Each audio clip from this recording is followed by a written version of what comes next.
Hey everyone, welcome to my channel রাইস বঙ্গওয়াল and it's ম্যারাই। তো চলে এসেছি আমার গুয়াহাটি ট্রিপের সেকেন্ড পার্ট নিয়ে। তো আমরা ওই দিন ভোরবেলা পৌঁছেছিলাম, দেন একটু রেস্ট নেওয়ার পর সকালবেলা চলে যাচ্ছি লাঞ্চ করতে ওই হোটেলেই ট্রেনে। অ্যান্ড ওখানে অলরেডি ভর্তি বসা ছিল। দেন এখানে আমি, মা, বাবা অ্যান্ড চর্তি ঢুকে গেছি। এই যে আমি আমার সিটে বসে পড়েছি। আর কিচেনটা দারুণ ছিল, বড় একটা টেবিল ছিল, মাঝখানে পাতলা একটা ঘরের। আর সকাল সকাল দিয়ে দিয়েছিল লাচ্ছা পরোটা, আর তার সাথে ফুলকপির পাতলা ঝোল। এখন ছিল শীতের সময়, তাই পরোটার সাথে ফুলকপি তরকারিটা খেতে দারুণ লাগছিল। সবাই সবার ব্রেকফাস্ট করে নিচ্ছে, আর আমিও করে নিচ্ছি আমারটা। তারপরে দিয়ে গেছিলো ডিম সেদ্ধ, ডিম সেদ্ধটা ছুলে নিচ্ছে। অ্যান্ড দেন দিয়ে গেছিলো কফিটাও সুন্দর ডেকোরেট করা ছিল। আর এখানকার সকালের ব্রেকফাস্টটা আমার মোটামুটি দারুণ লেগেছে। অ্যান্ড তারপরে চলে এসেছি দুপুরের লাঞ্চ নিয়ে। মাঝখানে আরও কিছু করিনি ইন্টারেস্টিং কিছু, তাই আমি তোমাদের ভিডিও করে দেখাইনি। তো আবার চলে এসেছি কিছুক্ষণ পর স্নান করে লাঞ্চ করতে। দিদি এখানে সবার প্লেটে সার্ভ করে দিচ্ছে ভাতটা, আর এই যে সার্ভ করছে। অ্যান্ড দেন আজকের মেনুটা দেখানো যাক তোমাদের, চলো। ফার্স্টে দিয়ে দিয়েছিল ডাল। এই ডালটা দারুণ ছিল খেতে, মসুরি ডাল ছিল।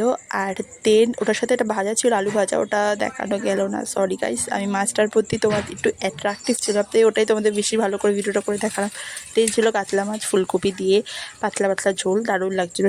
শীতের সময় তখন ভালো লাগছে। আর মাছটা প্রচণ্ড গরম ছিল, আমি ধরতেই পারছিলাম না, দেখতেই পাচ্ছ তোমরা। আর সবে গরম গরম কড়াই থেকে নামিয়ে আমাদের সার্ভ করে দিয়েছিল। আর এই যে সবাই বসে এখানে খাচ্ছে। আর মাছটা কিন্তু দারুণ ছিল খেতে। আর এই পাশে আমার সাইডেই ছিল আমার দিদি, ও বসে খাচ্ছিলো। এই যে ওকেও একটু দেখিয়ে দিলাম। আর মোটামুটি ভালো গেছে সেদিনকারটা। অ্যান্ড সন্ধ্যাবেলা আমরা বেরিয়ে গেছি একটা মন্দিরের উদ্দেশ্যে। মন্দিরটা এখানে খুব জাগ্রত, বালাজি টেম্পল। অলরেডি তোমরা জানোই গুয়াহাটির ফেমাস বালাজি টেম্পল, সেখানে গেছিলাম আমরা।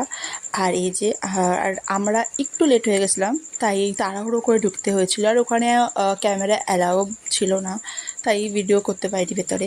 তাও বাইরের দিকটা করেছিলাম। এই দেখো দূর থেকে মন্দিরগুলো দারুণ লাগছিল দেখতে। এই যে আমরা ঢুকে যাচ্ছি। আর ফার্স্টে আমরা প্রসাদ কালেক্ট করে নিলাম, ওখানকার ফেমাস লাড্ডুগুলো, বড় বড় একদম মুঠো টাইপস লাড্ডু, অনেক বড় ছিল লাড্ডুর সাইজটা। আর এক একটা পড়েছিল 50 টাকা করে। আর এই লাড্ডুগুলোর টেস্টও আলাদা ছিল, মোটামুটি ভালো ছিল লাড্ডুগুলোর টেস্ট। অ্যান্ড দেন আমরা ঢুকে যাবো মন্দিরে। এই এতটা অবধি ভিডিওটা করতে পেরেছি, এর বাইরে ভিতরে আর করতে পারিনি। কিন্তু দূর দিয়ে দেখতে পাচ্ছি সাদা এই মন্দিরটা, ওটা ছিল আসল মন্দির, তো ওটা ভিডিও করতে পারিনি। দেন বাইরে বেরিয়ে আমরা সামনে পাপড়ি চাট বার ছিল। আর তোমরা তো অলরেডি জানোই পাপড়ি চাট আমার ফেভারিট, তো সেটা আমি খাবো না, হতে পারে না। তো সেই জন্য আমি দাঁড়িয়ে পড়েছি পাপড়ি চাট খাওয়ার জন্য। কেমন লাগছে খেতে এখানের? আমাদের কলকাতার আর এখানের দুটোর মধ্যে তফাৎ কি? ওটা পুরো ঝালমুড়িটাই পুরো মিক্স করে দিয়েছে, আমাদের তো শুধু পাপড় ওটা আলাদা। এখানে মা বাবি বসে আছে। রাস্তা থেকে আসার পথে একটা স্ন্যাক্সের দোকানে দাঁড়িয়ে পড়েছে, যেখানে ফিশ চিকেন সব আইটেমস পাওয়া যাচ্ছিলো। বাট আমরা চিকেনের আইটেমস দেখেই কিনেছিলাম। এই যেখানে সব আইটেমসই চিকেনের ছিল, আর এটা আমার ফেভারিট ছিল এই ডাম্পসটা। নেক্সট দিন সকালবেলা আমরা স্নান করে একদম তৈরি হয়ে বেরিয়ে যাচ্ছি কামাখ্যা মার উদ্দেশ্যে। আর এটাই আমাদের মেন উদ্দেশ্য ছিল গুয়াহাটি আসার, কামাখ্যা মাকে দর্শন করা। তো চলো যাওয়া যাক, গাড়িতে সবাই রেডি বসে। এবার আমরা আমাদের গন্তব্যস্থলে পৌঁছাবো। আর রাস্তাটা দারুণ ছিল, দেখো চারপাশে শুধু টার্ন, আর প্রচুর টার্ন ছিল। আমরা আরও উপরে উঠছিলাম গাড়ি দিয়ে। আর এই যে দেখো চারপাশে কত পাহাড়, তার মধ্যে দিয়ে আমরা যাচ্ছি।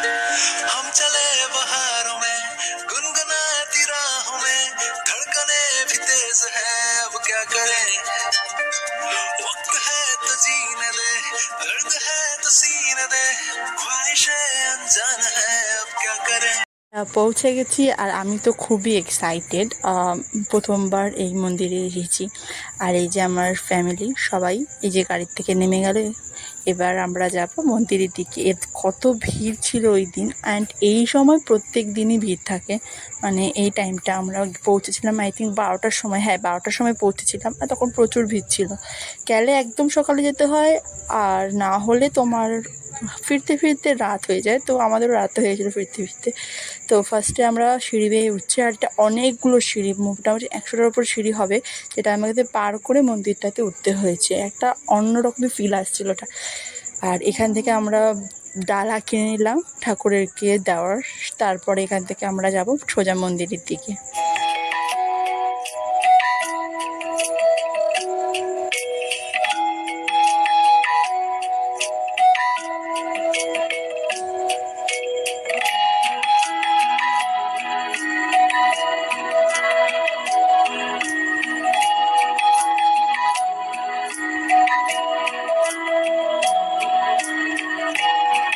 দেন আমরা লাইনে দাঁড়িয়ে পড়েছি, আর আমরা অনেকটা ঘুরে এই জায়গাটাতে এসেছি, অনেকক্ষণ ধরে লাইন দাঁড়িয়েছি।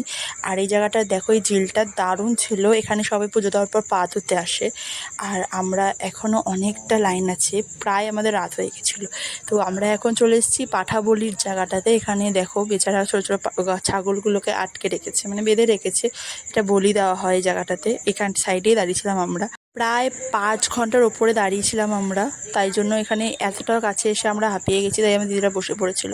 আর এই যে আমরা বেরিয়ে গেছি এবার, মন্দিরের ভিতরটা দেখাতে পারবো না, কারণ ক্যামেরা অ্যালাউ ছিল না। তো আমরা বাইরে এবার বেরিয়ে পড়ছি পুজো দেওয়ার পর। এবার দেন কয়েকটা পুজো করার ছিল, প্রদীপ ধরানো, নারকেল ফাটানো, এইসব আমরা করে নিলাম বাইরে বেরিয়ে। ফার্স্টে এই জায়গাটা চলে এলাম, এই জায়গাটা প্রচুর ভিড়, দেখতেই পাচ্ছ, সবাই প্রদীপ ধরাতে ব্যস্ত। তো আমরাও এখানে চলে এসেছি আমাদের প্রদীপটা ধরাতে। 5 জনের 5টা ছিল, তো ফার্স্টে দিদি আর মা ধরাচ্ছে, আর দেন আমি ধরাবো। আর এখানে প্রচুর তাপও ছিল, কিন্তু এখন শীতকাল বলে অতটা প্রবলেম হচ্ছিল না, মোটামুটি আরামই লাগছিল। বাট গরমকাল হলে আর বলার নেই, শেষ হয়ে যেতাম পুরো। তাই এখানে শীতকালে আসাটাই বেস্ট মনে হয় আমার। তো এখানে দিদি গাছে এখানে 7টা পাক ঘুরে মন্ত্র পড়ে দেন একটা দড়ি বেঁধে দিয়েছিল। এটা একটা রীতি এখানকার। দেন একটা ছোট্ট বাইরে মন্দির পেয়ে গেছিলাম, এটাও একটা মার মন্দির, ওই যে মার মূর্তিটা। দেন দিদি নারকেল ফাটালো, এই যে নারকেলটা ফাটিয়ে নিল। আর দেন আমরা অনেকক্ষণ পর একটু পেট পুজো করতে চলে এসেছি পাশে একটা ধাবাতে। তো হালকা ফুলকাই খাবার খাবো। এই যে আমরা অর্ডার দিয়ে দিচ্ছি, আমরা ধোসা অর্ডার দিয়েছিলাম, আমার ধোসা খেতে খুব ইচ্ছা করছিলো। আর মা ওরা অর্ডার দিয়েছিলো হচ্ছে আলুর পরোটা, যেটাও বেশ টেস্টি ছিল। আমি ধোসাটা বেশি খাইনি, আমার অল্প খেয়ে বাকি আলুর পরোটা থেকে মার থেকে একটু ভাগ করে দিয়েছিলাম। এই যে আমার ধোসাটা পুরো আলু দেওয়া, ভেতরে দেখতে পাচ্ছ পুর। তো আমি একটু টেস্ট করে নিলাম, আমার মোটামুটি ভালো লেগেছিলো ধোসাটা, বাট আলুর পরোটাটা বেশি ভালো লেগেছিলো। এই যে মার থেকে আলুর পরোটাটা একটু টেস্ট করছি, আলুর পরোটা দারুণ ছিল।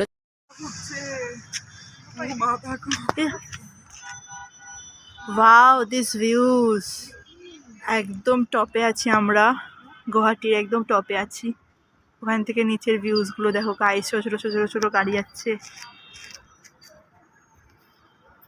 ওয়াও, শহরটা পুরো দেখা যাচ্ছে।